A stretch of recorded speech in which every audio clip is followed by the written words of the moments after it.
Machinery का depreciation rate है 20% using straight line method, और एनुअल बेसिस पर हम इसको सॉल्व कर रहे हैं।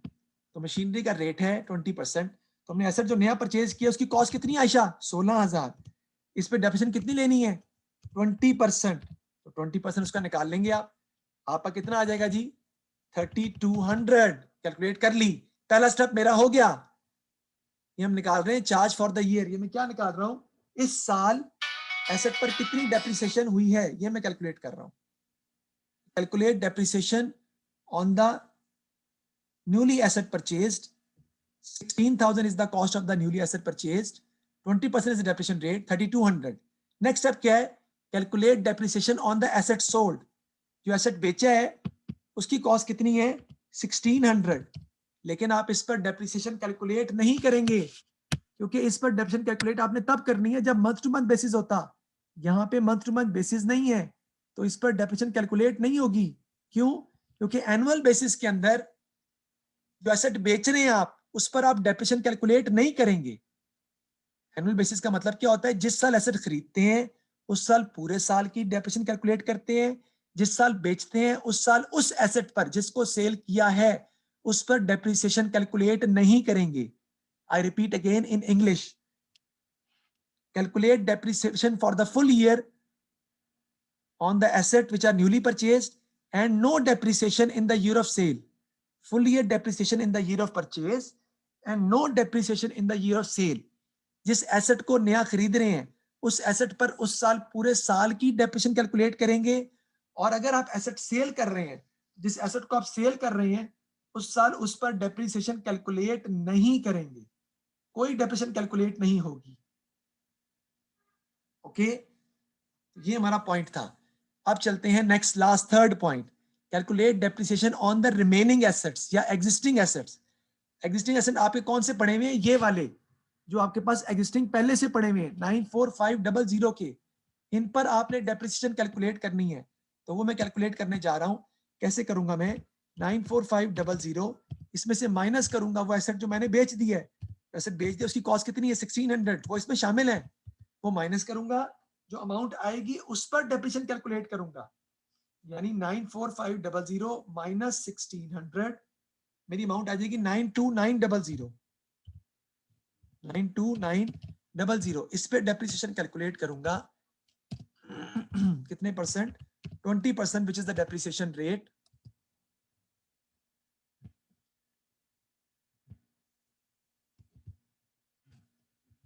ये आपकी आ जाएगी इज इक्वल टू, फाइंड कर लेता हूं, 92900 18580 18580।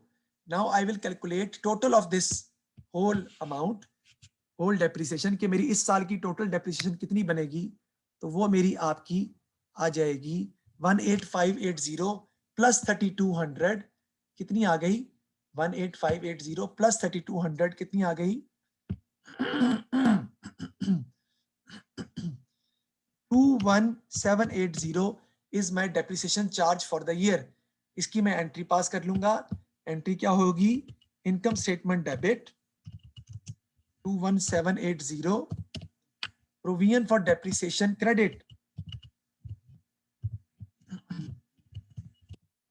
21780. This is the depreciation charge for the year for this year. Now I'm going to post this entry in the income statement in the provision for depreciation account. तो provision for depreciation account credit हो रहा है कितने से? 21780 से। किसकी वजह से? इनकम स्टेटमेंट की वजह से मैंने ये एंट्री पोस्ट कर दी। रिपीट करता हूं मैं, सारी ये तो नई चीज करा दी आपने। Yes, I told you that today's lecture is very important. Why sir? Because in this lecture the topic has changed. Sir क्या चेंज आया? मुझे तो वैसे ही लग रहा है चेंज है। सर क्या? अभी बताता हूं। इस क्वेश्चन में क्या हुआ है? When there is already balance in asset account and provision for depreciation account, जब हमारे पास एसेट अकाउंट में पहले से एसेट की कॉस्ट पड़ी हुई है जो हम यूज पहले से कर रहे हैं 94500 की, और इन एसेट्स पर पहले से डेप्रिसिएशन भी हो चुकी है। कितने की? 28350 की। वो मैंने प्रोविजन फॉर डेप्रिसिएशन अकाउंट में पहले से ब्रॉट डाउन लिखा है। 28350 का मैंने ईयर नहीं लिखा, मैं ईयर लिख लेता हूं। एक ही बात है 2012, क्योंकि एक ही साल का सवाल हम सॉल्व कर रहे हैं और एक ही साल के सवाल में क्वेश्चन को सॉल्व करने का तरीका ये है कि आप डेप्रिसिएशन कैसे कैलकुलेट करेंगे. You will calculate depreciation in 3 steps. Number 1, calculate depreciation on the newly purchase asset. मैंने एसेट खरीदा नया 16,000 का. सर कितने महीने यूज किया है? यार मंथ टू मंथ बेसिस तो है ही नहीं, एनुअल बेसिस है. तो जब मर्जी खरीदा हो, अप्रैल में, मई में, जून में, जुलाई में, दिसंबर में, साल के एंड पर डेप्रिसिएशन कैलकुलेट करूंगा पूरे साल की. तो मैंने लिया 16,000 का 20%, क्योंकि स्ट्रेट लाइन मेथड है, कॉस्ट पे निकालूंगा, आ गई 3200. अब next, calculate depreciation on the asset sold. लेकिन वो तब करेंगे जब मंथ टू मंथ बेसिस होगा. एनुअल बेसिस में जिस साल आप एसेट बेच रहे हैं उस साल उस पर डेप्रिसिएशन कैलकुलेट नहीं करेंगे, क्योंकि उसने क्वेश्चन में कहा है full year depreciation in the year of purchase and no depreciation in the year of sale. Sir आपको कैसे पता चला? देखिए, calculated on the asset in existence at the end of financial year. जो एसेट साल के एंड में आपके पास है उस पर डेप्रिसिएशन कैलकुलेट करेंगे. जब आप एक एसेट 1600 वाला 2012 में बेच देंगे तो वो साल के एंड में आपके पास होगा नहीं, क्योंकि वो तो आपने सेल कर दिया. लिहाजा जो एसेट बेच रहे हैं उस पर उस साल 12 में डेप्रिसिएशन कैलकुलेट नहीं की जाएगी, बिकॉज वो एसेट हमारे पास है ही नहीं, हमने सेल कर दिया. अगर मंथ टू मंथ बेसिस होता तो मैं डेप्रिसिएशन कैलकुलेट करता, लेकिन एनुअल बेसिस की वजह से इस पर डेप्रिसिएशन कैलकुलेट नहीं की जाएगी. नेक्स्ट चलते हैं जी आगे. अब हमारे देखना हमने calculate third step, calculate depreciation on the existing assets और रिमेनिंग एसेट्स. उस पर डेप्रिसिएशन कैसे कैलकुलेट करेंगे? हमारे पास एग्जिस्टिंग एसेट्स जो पहले से पड़े हुए वो कितने के हैं? 94500. लेकिन इसमें से 1600 का एसेट वो भी शामिल है जो बेच दिया है, उस पर तो डेप्रिसिएशन कैलकुलेट नहीं करनी ना, तो वो माइनस कर देंगे. बाकी एसेट जो बचेंगे उन पर आपने कॉस्ट पर डेप्रिसिएशन लेनी 20% पूरे साल की, क्योंकि किया इसको पूरे साल यूज है आपने, वैसे भी एनुअल बेसिस है. तो आ जाएगी 18580 प्लस 3200 जो नया एसेट पे किया है. Total depreciation for this year is 21780. Entry is income statement to provision for depreciation. Provision for depreciation credit हो रहा है 21780 से. किसकी वजह से? इनकम स्टेटमेंट की वजह से. That's it. अब जो एसेट मैंने बेचा है उसकी डेप्रिसिएशन मैंने कैलकुलेट करनी है, क्योंकि वो डेप्रिसिएशन मैं एसेट अकाउंट से निकाल दूंगा. आपको पता है डिस्पोजल की 4 एंट्रीज होती हैं. एंट्रीज लिख लें. लिखिए एंट्रीज. पहली entry machinery disposal to machinery account 16,000 जो आपने पहले पास कर दी है. उसके नीचे लिखे दूसरी entry machinery disposal sorry provision for depreciation debit और machinery disposal credit. Provision for depreciation debit और मशीनरी डिस्पोजल क्रेडिट, इसकी अमाउंट आपने निकालनी है. ये एंट्री आप पास करते हैं with the total depreciation of the asset sold, वो भी हम निकालते हैं. लास्ट एंट्री पास करें अगली, cash to machinery disposal account. Cash to machinery disposal account में यहां पे एंट्री पास करके दिखाता हूं आपको. If there is any problem in your mind let me calculate it for you. Let me do it for you. तो पहली entry हम पास करेंगे मशीनरी डिस्पोजल की जो होती है, जो वर्किंग आपने करनी है. Machinery disposal to machinery account, ये एंट्री पास होती है कॉस्ट प्राइस से. जो एसेट बेचा उसकी कॉस्ट कितनी है? 1600. और यार क्या कर रहे हो? और ज़हीम कंफ्यूज नहीं होना, आपने जो नया एसेट परचेज किया है ना वो 16,000 का है और जो बेच रहे हैं ना वो 1600 का है. उससे कंफ्यूज ना हो जाना, अमाउंट एक जैसी लग रही है, एक नहीं है. नेक्स्ट एंट्री पास करेंगे provision for depreciation account to machinery disposal account. ये एंट्री हम पास करते हैं जो एसेट बेचा है उसकी टोटल डेप्रिसिएशन से from the date of purchase till the date of sale. अगली एंट्री पास करते हैं आप cash to machinery disposal account. जितने का आपने इसको सेल किया है वो हमें पता है कितने का सेल किया है, 360 का लिखा हुआ है. और फिर हम बनाते हैं डिस्पोजल अकाउंट और हम फाइंड करते हैं इसका प्रॉफिट एंड लॉस. अब कैलकुलेट करते हैं कि इस एसेट पर टोटल डेप्रिसिएशन कितनी हुई है जो हमने परचेज किया है. कब? 8 में परचेज किया था आपने 1600 का और बेचा कितने का? 360 का 12 में. तो इस पर डेप्रिसिएशन कैलकुलेट करेंगे from the date of purchase till the date of sale. वो निकालनी है आपने. तो हम निकालते हैं. हमने ये परचेज किया था कब? 2008 में. तो 2008 में इस पर डेप्रिसिएशन होगी 1600 का एसेट था, आपने 2008 में इसको यूज किया है. इस पर डेप्रिसिएशन होगी कितने परसेंट? 20%.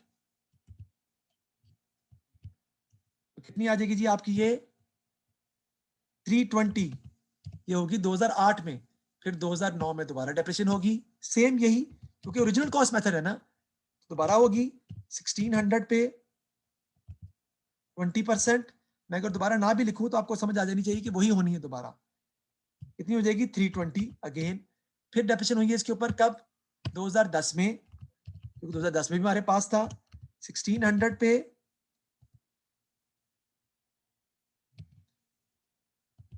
20%, दोबारा कितनी आ जाएगी 320। और 2011 में भी डेप्रिसिएशन होनी है, लेकिन मैं अब लिखूंगा नहीं क्योंकि वही आ जानी है, मुझे पता है 2011 में भी वही आ जानी है, तो आप उसको एज इट इज लिख सकते हैं, जो लिखा हुआ है वही लिख देंगे। और 2011 में भी डेप्रिसिएशन आपकी कितनी आ जाएगी 320। और 12 में भी डेप्रिसिएशन होनी है। 12 में होनी है नहीं सर, क्यों? क्योंकि 12 में आपने एसेट बेच दिया है, तो 12 में आप डेप्रिसिएशन कैलकुलेट इस पर नहीं करोगे। तो टोटल डेप्रिसिएशन इस पर जो हुई है 2012 तक, 2012 में इस पर डेप्रिसिएशन कैलकुलेट नहीं करोगे। मैं लिखता हूं, लेकिन मैं उसके आगे क्रॉस डाल दूंगा, क्योंकि 2012 में तो इस पर डेप्रिसिएशन होनी ही नहीं है, क्योंकि जिस साल आप एसेट बेच रहे हैं उस साल आप डेप्रिसिएशन कैलकुलेट नहीं करोगे। तो यहां पर डेप्रिसिएशन नहीं होनी, इसके ऊपर आपने लेनी ही नहीं है, क्योंकि जिस साल बेच रहे हैं उस साल डेप्रिसिएशन कैलकुलेट नहीं करनी। तो टोटल डेप्रिसिएशन जो इसकी आपकी आ जाएगी 4 सालों की, वो कितनी आ जाएगी, 320 को मल्टीप्लाई कर दें 4 से, या 320 अलग अलग निकाल लें, बात एक ही है। तो 320 मल्टीप्लाई बाय 4 ये आ जाएगी 1280। इससे आप एंट्री पास करेंगे, इस डेप्रिसिएशन को आप प्रोविजन फॉर डेप्रिसिएशन अकाउंट से निकाल देंगे और कहां फेंक देंगे, डिस्पोजल अकाउंट में। इसकी एंट्री होगी provision for depreciation account debit 1280 से टू मशीनरी डिस्पोजल अकाउंट। अब हम मशीनरी डिस्पोजल अकाउंट भी बना सकते हैं। यहां पे मैं बना रहा हूं, एक सेकेंड, यहाँ पे बना रहा हूँ मशीनरी डिस्पोजल अकाउंट। जैसे पहले बनाते थे, मशीनरी डिस्पोजल अकाउंट हमारा क्या हो रहा है, पहले डेबिट हो रहा है 1600 से, किसकी वजह से, मशीनरी की वजह से। फिर क्रेडिट हो रहा है प्रोविजन फॉर डेप्रिसिएशन की वजह से, कितने से, 1280 से। फिर क्रेडिट हो रहा है किसकी वजह से, कैश की वजह से 360 से। टोटल कर देंगे इसका, तो आप देखेंगे कि डेबिट साइड बड़ी है, सॉरी क्रेडिट साइड बड़ी है, तो आपको लॉस होगा 1640 टोटल आता है क्रेडिट साइड का, इधर भी आ जाएगा 1640। तो आपको लॉस हो रहा है, जिसे आप प्रॉफिट हो रहा है आपको कितने का, 40 का, जिसे आप इनकम स्टेटमेंट के नाम से क्लोज कर देंगे। अगर क्रेडिट साइड बड़ी होगी तो आपको प्रॉफिट होगा, अगर डेबिट साइड बड़ी होगी तो आपको लॉस होगा। यहाँ पर आपको प्रॉफिट हो रहा है क्योंकि क्रेडिट साइड बड़ी है, 1640 आता है, जबकि डेबिट साइड 1600 है, तो 40 का आपको प्रॉफिट हो रहा है इस अकाउंट को बनाने से।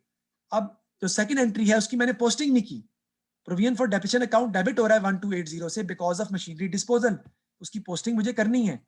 Provision for depreciation account debit हो रहा है, यहां पर लिखना है मुझे, किसकी वजह से, मशीनरी डिस्पोजल की वजह से। तो मशीनरी डिस्पोजल की वजह से provision for depreciation account debit हो रहा है कितने से, 128, थोड़ा सा पीछे करना पड़ेगा मुझे इसको मजीद, मैं करता हूं,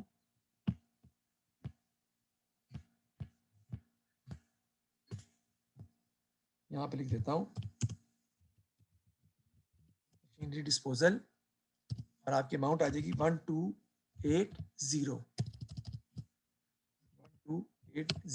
ओके, और टोटल कर देंगे इसका इस साइड का अब हम, क्योंकि जो आपने जो एसेट बेचा है उसकी डेप्रिसिएशन को हम निकाल देते हैं अकाउंट से। 28350 plus 21780 total is 50130, total is 50130। इसमें से माइनस कर देंगे आप जो एसेट बेचा उसकी डेप्रिसिएशन 1280 की, तो बाकी आपके पास कैरिड डाउन आ जाएगा 48850, जो आप यहां पर लिख देंगे कैरिड डाउन के नाम से 48850। This is a different question, we have solved it in a different way. Question भी हमने डिफरेंट तरीके से निकाली है। 2 मिनट रह गए हैं, ये मैंने क्वेश्चन पूरा सॉल्व कर दिया। डिस्पोजल अकाउंट भी बनाया, जो कि उसने क्वेश्चन में कहा था कि नहीं बनाना, लेकिन मैंने बना के दिखाया है। जो एसेट बेचा है उसकी डेप्रिसिएशन भी कैलकुलेट की है, वो मैंने ये निकाली है, डिस्पोजल की depreciation total from the date of purchase till the date of sale, calculation की है ये, वो आती है 1280। डिस्पोजल की एंट्रीज ही मैंने आपको बताई हैं। पहली एंट्री क्या होती है, machinery disposal to machinery account, आपने पास किया, मशीनरी अकाउंट क्रेडिट हो रहा है, किसकी वजह से, डिस्पोजल की वजह से।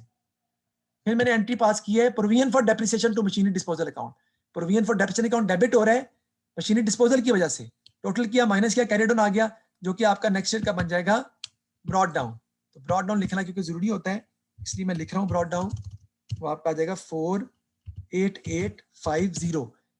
ठीक है जी। और डिस्पोजल में हम कैसे एंट्रीज पास करेंगे वो हम ऑलरेडी पास कर चुके हैं।